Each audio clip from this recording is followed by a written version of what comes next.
YouTube, welcome to the video. I'm going to sit on my one stone here for a second. We're going to talk about stuff like strongman and why it is actually not just good for strength.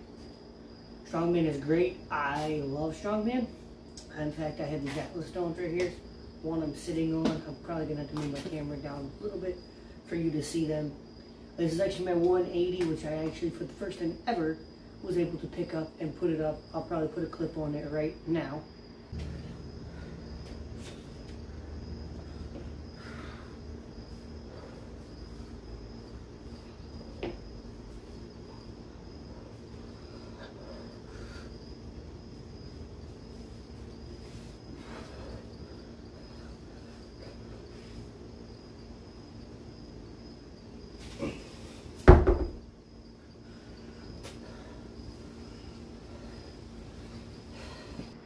Now, if you just watched that clip, you saw that I was able to pick it up. I'm not able to get it up on my shoulder, which is the video we're going to talk about today.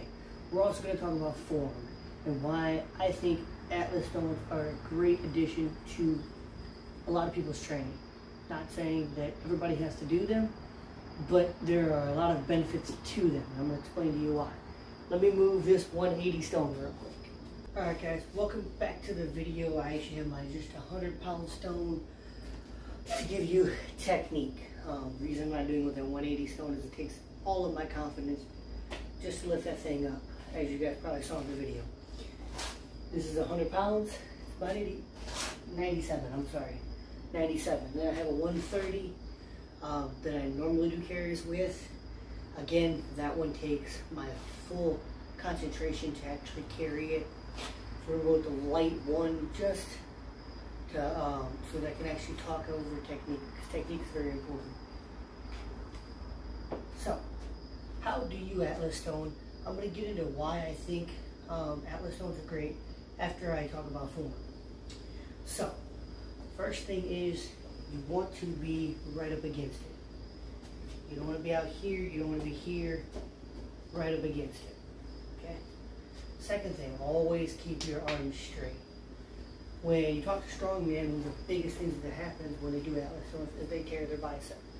And the reason they tear their bicep is because they get the stone here, and as they come up, they do this, and they try to curl the stone.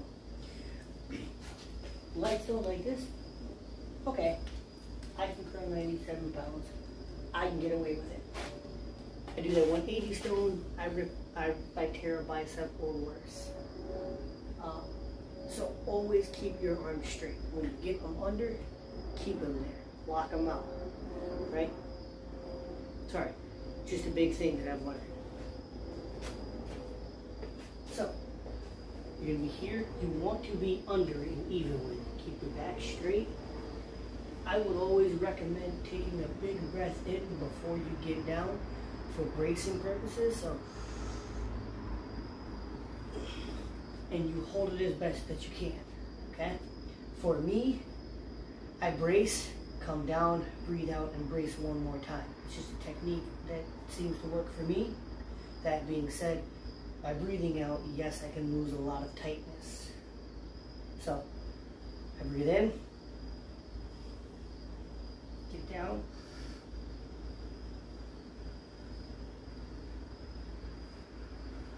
and sit back. Okay? Notice how I kept my arms straight, right? And I only get it to where my knees are, and then I come and meet it. Now, depending on the stone you pick, right, depends where you're grabbing it. Okay? If you're just trying to pick it up, you're gonna come up here. If you're trying to get it to your shoulder, kind of hook it on one side. See how I'm not straight on, I'm on to one side. And then up. The biggest thing, and I'm a little bit tired from that 180, is not to do what I just did, okay? How I rolled it up me, you want to be able to hold it here the whole way down and up. So if I switch hands,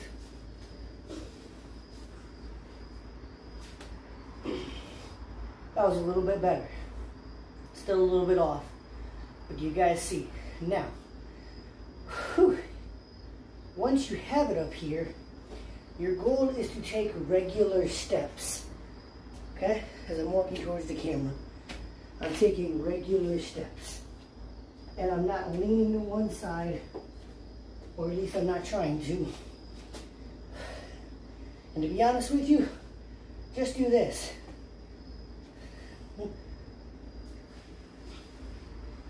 Always catch it before you let it down. And set it down. So that's what I'm talking about. Atlas stone carries. I love doing them on my shoulders. Now, look a little bit difficult. And they're definitely, as you can tell even from the 100 pound, I'm breathing heavy. Imagine when I do the 130 what I'm like. Imagine when I get strong enough to do the 180 what it's going to be like. Now, why do I recommend people start doing stuff like this? One, for a few reasons. Because it is a solid object, it's just like picking something off the ground. For me, I throw boxes in a trailer all night. I basically huff all night. Because I'm either throwing boxes or totes for 10 hours a day. That being said, getting myself used to picking something up where I can't just hook it.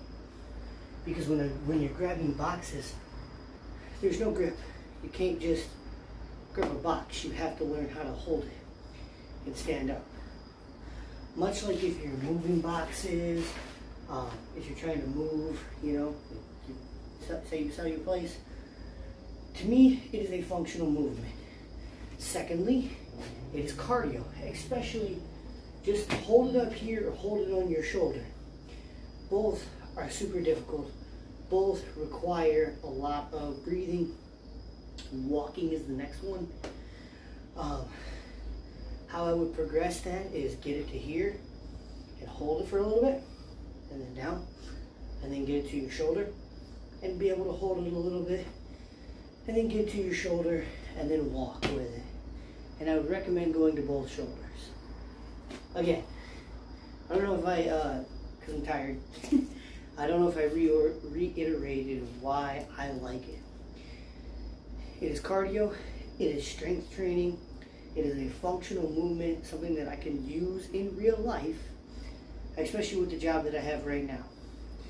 Alright guys, I think I've hit most of the basics. There are more I want to say, but I cannot think of them right now as I am still out of breath a little bit from holding this and trying to talk. But if you guys want something that I personally think is not just something that'll help you lose weight, and it's not something that's just a workout, but it'll help you in real life, please let me know. And I don't know why my hands look so, at least from this distance, they look like they're blurry. But anyway guys, as I always say, always go for your goals, whether it's 10 minutes, 30 minutes, 3 hours. Do something every day towards your goal. Alright guys, I know this is probably a bad video, but we're still going to post it anyway. Peace.